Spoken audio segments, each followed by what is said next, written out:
بسم اللہ الرحمن الرحیم۔ زہیب وائس ٹی وی کے معزز ناظرین، السلام علیکم۔ ایک مرتبہ حضرت حبیب اجمی رحمۃ اللہ علیہ کی بیوی نے کہا کہ خورد و نوش کے لیے کچھ نہ کچھ کام کرنا چاہیے۔ تو آپ رحمۃ اللہ علیہ مزدوری کے لیے گھر سے باہر نکلے، لیکن دن بھر عبادت میں مشغول رہ کر جب گھر واپس آئے تو بیوی نے سوال کیا کہ کیا لائے ہو؟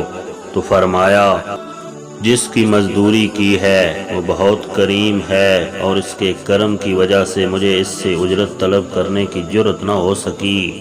اس نے خود ہی کہہ دیا ہے کہ 10 یوم کے بعد جب تم کو ضرورت ہوگی تو پوری اجرت دے دوں گا۔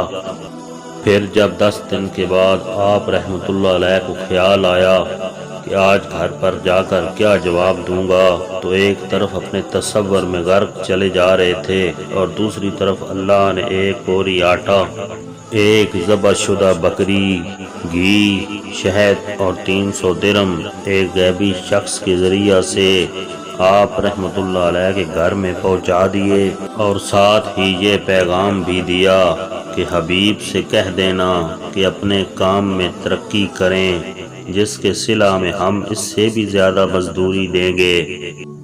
چنانچہ جب آپ رحمۃ اللہ علیہ گھر کے دروازے پر پہنچے تو گھر میں سے کھانے کی خوشبو آ رہی تھی۔